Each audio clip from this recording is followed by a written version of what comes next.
그럼 우리가 성경에 나타난 그 수많은 인물 중에 가장 똑똑한 사람, 가장 지혜로운 사람이라고 하면 떠오르는 인물이 있죠. 그 누구예요?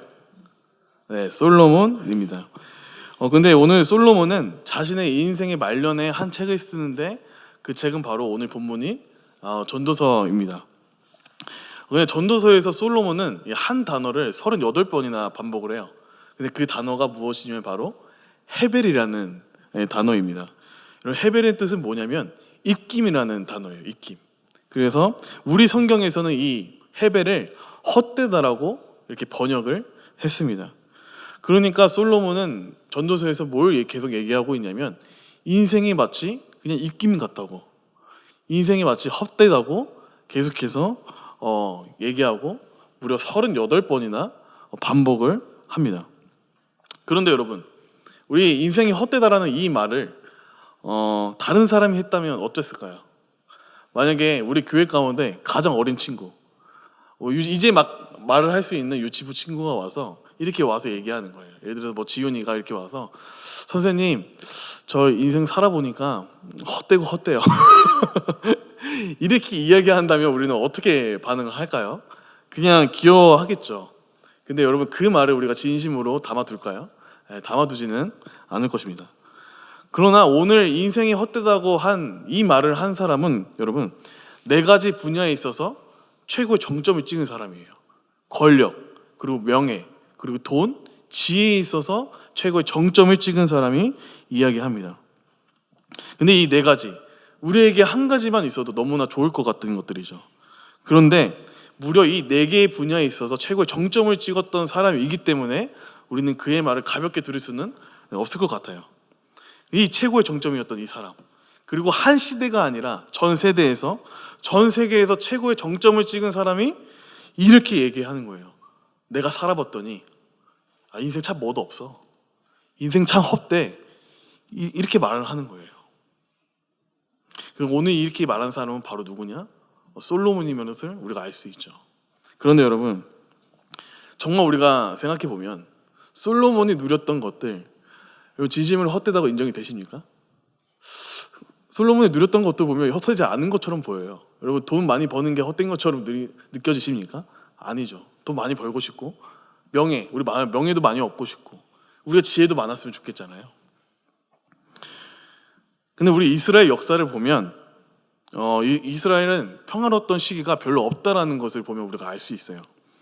보통 이스라엘 역사를 보면 다른 나라에게 침략을 받거나 조공을 바치곤 했던 적이 너무나 많죠. 그러나 솔로몬 시대에는 반대였습니다. 우리 열왕기상 4장 21절을 우리 한번 읽어볼까요? 네, 읽겠습니다. 시작. 솔로몬이 그 강에서부터 블레셋 사람의 땅에 이르기까지와 애굽 지경에 미치기까지의 모든 나라를 다스림으로 그 나라들이 그래서 그 시대 주변 나라, 그토록 역사를 통해서 볼 수 있듯이 이스라엘을 그렇게 괴롭히던 나라들이 오히려 역설적으로 조공을 바치게 돼요. 이스라엘이 솔로몬에게 잘 보이려고 하고 솔로몬을 섬기게 되는 것이에요. 그리고 또 그때 당시 또 온 세상 사람들이 솔로몬이 똑똑하다는 소식을 듣고 여러 가지 선물을 들고 찾아옵니다. 그의 조금이라도 이야기하기 위해서, 그의 지혜를 얻기 위해서 은그릇, 금그릇, 여러 가지 비싼 옷과 향품, 여러 가지 비싼 가축들을 들고 찾아옵니다. 그 당시 솔로몬은 엄청난 슈퍼스타였죠. 그리고 그에게는 1000명의 여인이 있었어요. 그리고 매년 금 666달란트가 들어왔습니다. 연금이 군 달란트 666달란트예요. 그래서 그 당시에 보면 은이 돌처럼 흔했다고 말할 만큼 어마어마한 부를 그 당시에 누렸습니다. 이렇게 권력과 명예와 돈과 지혜에 있어서 최고의 정점을 찍은 남자가 이렇게 얘기하는 거예요. 헛되고 헛되며 헛되고 헛되니 모든 것이 헛되도다. 여러분, 우리는 이 중 한 가지만 있어도 너무나 행복할 것 같잖아요. 그런데 이 4가지 분야에서 최고의 정점을 찍은 사람이 말하는 거예요. 이 4가지 내가 다 누려봤지만 공허하다라는 것이죠. 여러분, 전도서 1장 7절을 보면 이렇게 나옵니다. 다 같이 읽겠습니다. 시작. 모든 강물은 다 바다로 흐르되 바다를 채우지 못하며 강물은 어느 곳으로 흐르든지 그리로 연하여 흐르니라. 이게 무슨 말일까요? 이 세상의 모든 강물은 빠짐없이 다 바다로 흘러갑니다. 하나도 예외가 없어요. 태초부터 하나님이 세상을 창조하신 이때부터 2026년 이때까지 전 세계의 모든 강물은 다 바다로 흘러갔어요. 그런데 한 번도 나오지 않은 소식이 있습니다. 그것은 무엇이냐? 바다가 드디어 채워졌다는 소식이에요. 우리는 바다가 채워졌다는 소식 한 번도 들어본 적 없죠. 그런데 아이러니하지 않나요? 태초부터 지금까지 몇 천 년 동안 모든 강물은 바다로 흘러갔지만 단 한 번도 채워진 적이 없어요. 마치 인간의 욕심처럼 말이에요. 그러니까 여러분, 공허함은 내 손에 주어져 있는 것이 아니라 뼛속까지 새겨져 있는 것이에요. 나의 환경 때문에, 나의 상황 때문에, 나의 내적인 것 때문에 공허함이 있는 것이 아니라 성경은 말하는 것이에요. 그 공허함과 허무함은 내 뼛속까지 깊이 새겨져 있다고 말을 하는 것입니다. 전도서 1장 8절을 볼까요? 네, 전도서 1장 8절을 보면 우리 함께 읽겠습니다. 시작. 모든 만물이 피곤하다는 것을 사람이 말로 다 말할 수 없나니 눈은 보아도 족함이 없고 귀는 들어도 가득 차지 아니하도다. 여러분, 눈은 보는 것을 위해 있다고는 하지만 본다고 만족하지 않고, 귀는 듣는 것을 위해 있지만 듣는다고 만족되지 않고, 물은 목마름 때문에 있지만 잠깐의 목마름을 해결해줘도 또 목마르다는 거예요. 여러분, 다들 저녁 드시고 오셨죠? 제가 예언 하나 하겠습니다. 우리는 10시간 뒤 반드시 배고파질 거예요. 여러분, 음식도 우리 배고픔을 위해 있지만 그 음식이 우리의 배고픔을 영원히 채워주지 못해요. 풍성히 채워주지는 못합니다. 그래서 인간의 공허함과 허무함은 상황 때문에, 환경 때문에 주어지는 것이 아니라 인간 내면에 이미 깊숙이 들어와 있다는 것이에요. 그래서 돈이 있어도 공허하고, 친구가 있어도 공허하고, 애인이 있어도 공허하고, 아니 없으면 더 공허하고, 직장이 있어도 공허하고, 재밌는 것들을 한 뒤고 난 뒤에도 공허하고, 우리의 삶은 공허함이 가득하다는 거예요. 그렇다면 이 이유할 수 없는, 이유가 없는 불안과 공허함의 이유는 뭘까요? 성경은 그 이유를 애매하게 말하지 않습니다. 명확하게 이야기를 해요. 세상의 많은 철학자들과 학자들은 이 공허함의 이유를 두꺼운 책을 써가지고 이야기를 하지만 성경은 단 한 줄로 그 공허함과 허무함과 목마름과 갈증의 이유를 명확히 얘기해요. 예레미야에서 2장 13절에 답이 나와 있습니다. 읽겠습니다. 시작. 내 백성이 두 가지 악을 행하였나니 곧 그들의 생수의 근원되는 나를 버린 것과 스스로 웅덩이를 판 것인데 그것은 그 물을 가두지 못할 터진 웅덩이래요. 여러분, 나의 백성이 두 가지 악을 행했다고 해요. 첫 번째는 그게 뭐예요? 생수의 근원된 나를 버렸다는 것이에요. 그렇다면 인간의 목마름의 원인이 뭔가요? 내가 이유 없는 불안함, 이유 없는 두려움, 이유 없는 공허함의 이유는 뭐예요? 생수의 근원 대신 하나님을 버렸기 때문이라고 얘기하는 거예요. 근데 여러분, 그 다음 구절을 보면 우리의 마음을 더욱 깊이 찌릅니다. 오케이, 생수의 근원이 하나님이면 하나님께 돌아가야지. 아니에요. 스스로 웅덩이를 파요. 나의 불안, 나의 목마름 내가 해결할 수 있다고 스스로 웅덩이를 파는 것이에요. 이 목마름 내가 해결할 수 있어. 내가 지금 공허한 이유는 내가 돈이 없어서 그런 거야. 내가 학벌이 없어서 그런 거야. 내 직장이 없기 때문에, 애인이 없기 때문에 그런 거야. 내가 백이 없어서 그런 거야. 여러분, 그래서 인간은요, 자신의 목마름을 채우기 위해서, 그 공허함을 해결하기 위해서 땅을 파는 거예요. 당시 이스라엘은 여러분 건기가 되게 길었습니다. 그래서 비가 올 때 물을 받아 저장해두는 그 물 저장고가 필요했어요. 그래서 이렇게 땅을 파요. 땅을 파서 이렇게 웅덩이를 만들고 그 안쪽에 석회 방죽을 이렇게 바릅니다. 그럼 여러분, 방수 재료를 발라서 비나 습기를 모아서 물을 저장했어요. 그래서 어느 날 그 웅덩이 면에 이 습기가 고이는 거예요. 그래서 이 습기가 모이면 물이 되고 내 목마름이 채워질 것 같아요. 근데 여러분, 해가 뜨면요, 그 습기가 순식간에 사라져 버려요. 아니야, 내가 더 깊이 못 파서 그래. 내가 더 깊이 파면 이렇게 채워질 거야. 더 깊이 팝니다. 더 열심히 내서 파고 그 석회 반죽을 더 방수제로 그것을 더 꼼꼼히 발라요. 그래서 습기가 생깁니다. 그리고 공교롭게도 비도 와요. 비도 엄청 많이 쏟아져요. 드디어 물이 가득 찰 수 있겠네. 드디어 나의 목마름을 해결할 수 있겠네. 너무 기뻐합니다. 그런데 물이 차지 않는 거예요. 왜요? 그 웅덩이는 깨진 웅덩이이기 때문이에요. 여러분, 그래서 성경은 인간의 목마름의 원인을 뭐라 말하냐면요, 죄로 말미암아 생수의 근원 되신 하나님과 단절되었기 때문에 그렇다고 얘기합니다. 단절되었기 때문이에요. 하나님과의 관계가 끊어졌기 때문이에요. 그리고 그 원인은 죄입니다. 내가 돈 없어서 공허한 거야. 나를 사랑해 주는 사람이 없어서 목마른 거야. 그런 건 아닙니다. 모든 인간의 근본적인 원인은 죄예요.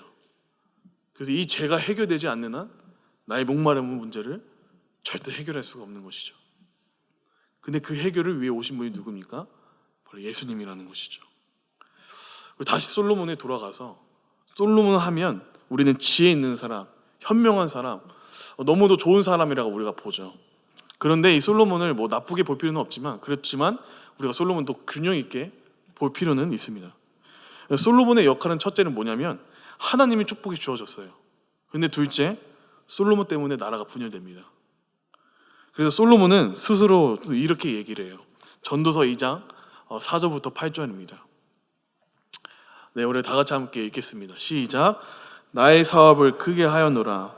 내가 나를 위하여 집들을 짓고 포도원을 일구며 여러 동산과 과원을 만들고 그 가운데 각종 과목을 심었으며 나를 위하여 수목을 깃는 삶림에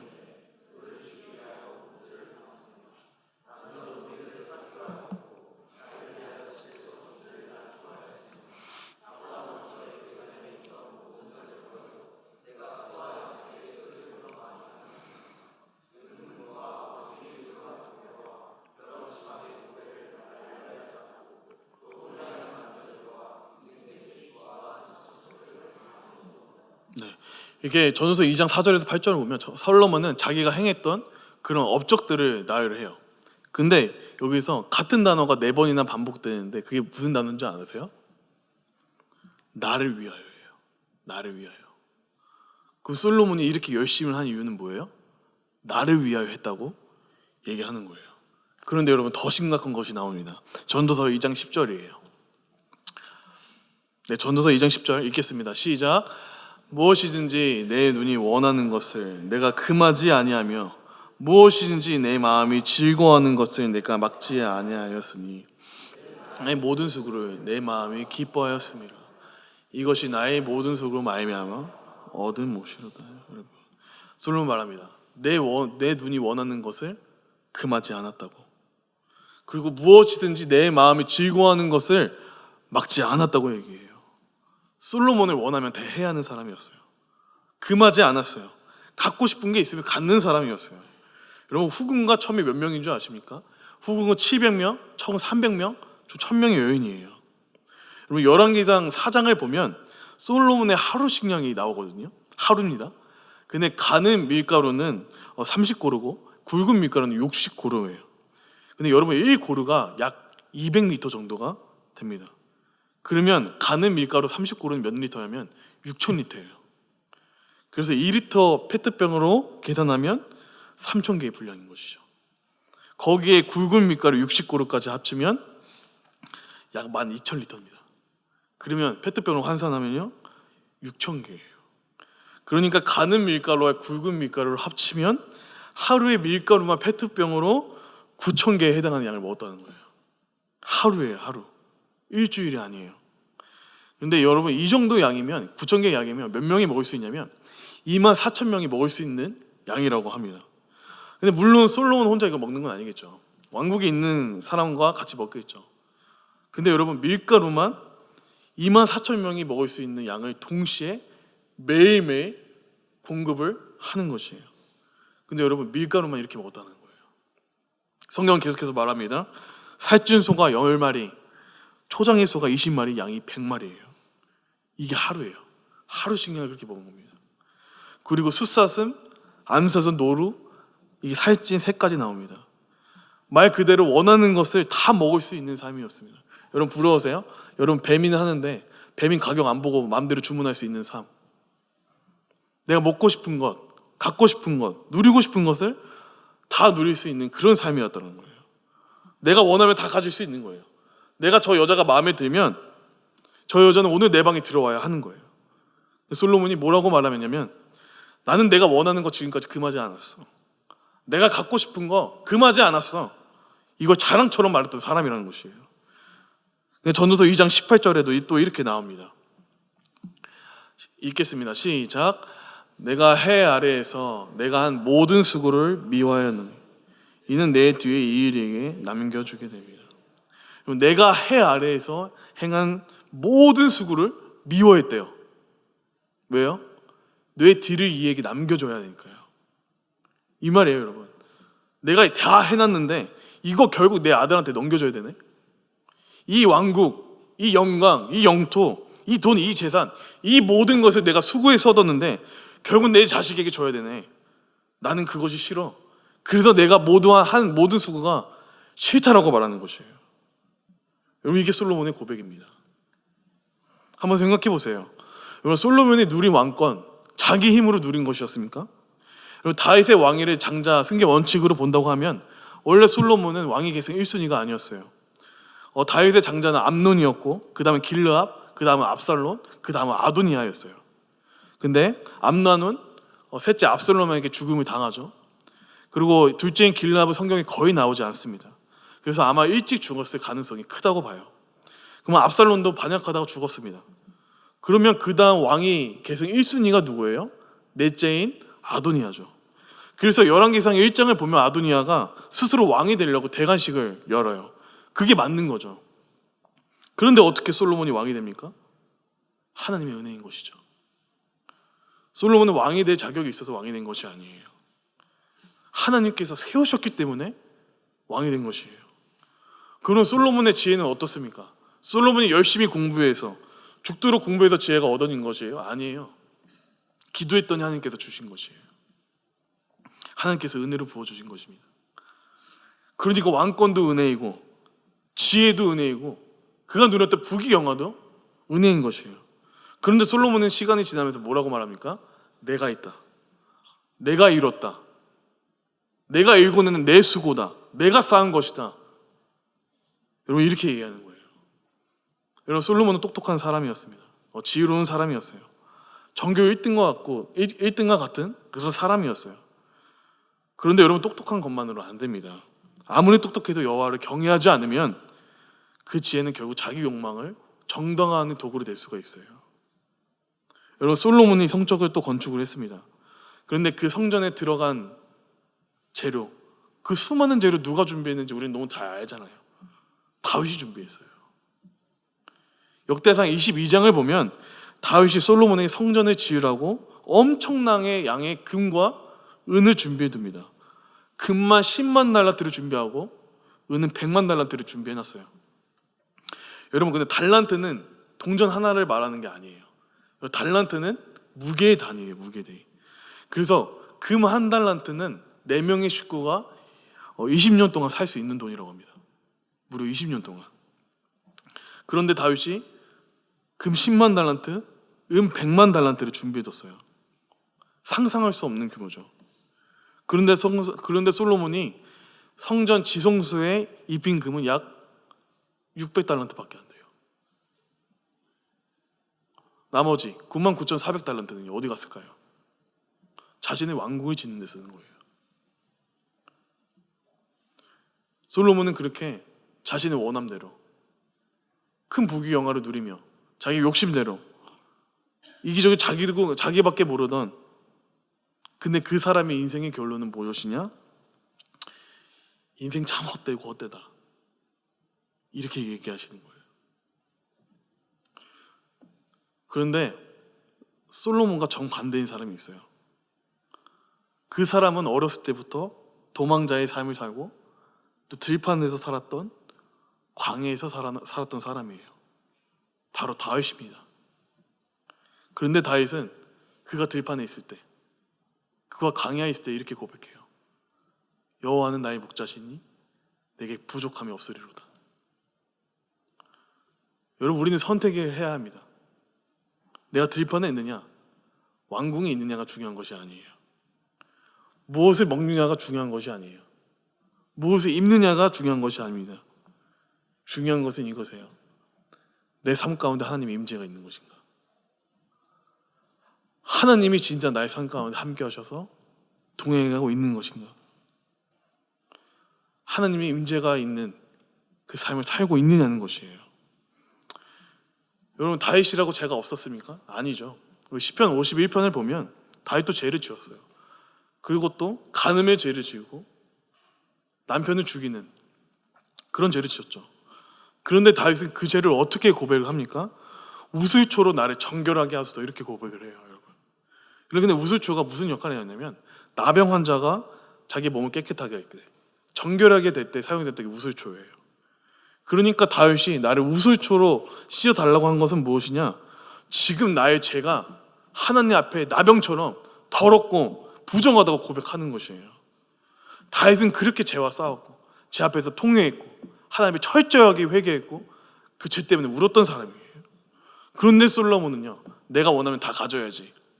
하나님의 은혜 아니야. 내가 이룬 거야. 내가 한 모든 수고야.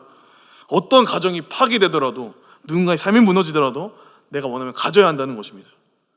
근데 그 솔로몬의 결론은 이것이에요. 헛되고 헛되다. 그런데 다윗의 결론은 이것입니다. 내게 부족함이 없으리로다. 여러분, 사람들이 다윗을 보면 이렇게 말할 수 있지 않았을까요? 너 참 기구하다, 너의 인생. 왕이 되기 전에는 사울에게 쫓겨당하고, 왕이 된 후에는 너 아들 압살롬에게 쫓겨당하고, 너 삶에는 늘 칼이 있었고 늘 고난이 너를 따라다녔잖아. 그런데 정작 다윗은 이렇게 고백을 하는 것이에요. 아니에요. 사람들은 늘 내 삶 가운데 칼이 따르고 고난이 따르고 어려움이 따랐다고 말하지만 내 삶을 따랐던 것은 그런 것이 아닙니다.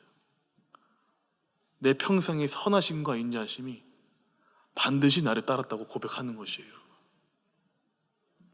이 차이가 뭘까요, 여러분? 환경이 중요한 것일까요? 상황이 중요하신 걸까요? 환경과 상황이 중요한 것이 아닙니다. 내가 처해져 있는 환경과 상황 가운데 누가 나와 함께 하느냐가 중요한 것이에요. 내 삶 가운데 지금 누가 나의 목자가 되어서 걸어가는 것이 너무나 중요한 것이에요. 여러분, 우리의 인생 말년에 어떤 고백이 있기 원하십니까? 헛되고 헛되다인가요? 아니면 내게 부족함이 없으리로인가요? 여러분, 어떤 상황이 있든 간에, 돈이 많든지 적든지 간에, 친구가 많든지 적든지 간에, 하나님이 있는 삶이, 하나님이 임재하는 삶이 바로 부족하지 않는 삶이에요. 세상은 말해요. 안정되게 살려면, 평안히 살려면 너 이것저것 빨리 준비해야 돼. 너 이거 빨리 쟁여놔야 돼. 너 지금 그렇게 있을 때가 아니야. 빨리 이런 거 저러 준비해야지 라고 말합니다. 물론 틀린 말은 아니에요. 그런데 그것보다 더 중요한 것은 하나님이 내 삶 가운데 임재하는 삶인 것이에요. 하나님과 동행하는 삶. 그렇다면 우리가 어떻게 하나님의 임재 가운데 살 수 있을까? 정말 내가 하나님을 만나고 싶은데 실질적으로 하나님이 내 삶 가운데 동행하시고 하나님께서 내 삶에 은혜를 부어주시는 그 실제적인 삶을 내가 어떻게 누릴 수 있느냐는 것이에요. 근데 그 문제의 답은 시편 23편 1절에 있습니다. 여호와는 나의 목자시니. 그 사실이 믿어지면 게임 끝이에요. 여호와는 진짜 나의 목자이십니다. 그 사실이 진짜로 믿어지면 게임 끝입니다. 그러나 여호와가 나의 목자라는 사실이 믿어지지 않으면 두려워요. 내 일도 잘 되고 내가 성적도 잘 보고 내가 좋은 학교 들어가고 내가 좋은 직장에 들어가고 내 남편, 내 아내, 내 자식까지도 잘 되고 통장에 계좌도 괜찮고 질병 검사했는데도 괜찮고, 그런데 여호와가 나의 목자라는 사실이 믿어지지 않으면 두려워요. 공허한 것이고 불안합니다. 그러나 내가 비록 지금 사망의 음침한 골짜기에 있다고 할지라도 고난과 환난 가운데 있다고 할지라도 여호와가 진짜 나의 목자이시구나 라는 사실을 믿으면 끝인 것이에요. 이것을 깨닫는 것이 여러분 지혜입니다. 오늘 말씀을 마무리하려고 합니다. 여러분, 그래서 오늘 이 시간 누가 하나님 나의 목자가 되어 주십시오 이렇게 고백할 수 있겠습니까? 여러분, 내 삶이 불안하고 이유 없는 공허함과 허무함이 찾아온다면 아직까지 나의 삶 가운데 하나님이 충만히 임하지 않은 것이에요. 내 삶이 하나님이 더 충만해져야 돼요. 그러면 우리는 부족하지 않고 목마르지 않을 수 있습니다. 하나님께 나의 주권을 더 이양해 드리는 거예요. 하나님, 내 삶의 주인 내가 하는 것이 아니라 하나님께서 나의 삶의 주인이십니다. 하나님, 나는 내 마음대로 따라 살지 않고 나는 더욱 하나님을 따라 살기 원합니다. 하나님, 나의 정말 진정한 목자 되어 주시옵소서. 내가 진짜 하나님을 따라가기 원합니다. 그 삶 가운데 하나님께서는 세상에도 누구도 줄 수 없는 그 풍성함을 우리에게 채워주시고 내게 부족함이 없노라 고백할 수 있게 채워주시는 것입니다. 사랑하는 성도 여러분, 우리 모든 성도님이 하나님이 주시는 은혜로 말미암아 내 평생의 선하심과 인자하심이 반드시 나를 따랐다고, 내가 어떤 상황에 있던 가운데 나의 평생에 하나님의 선하심과 인자하심이 따랐다고 고백하는 성도 되길 소망합니다.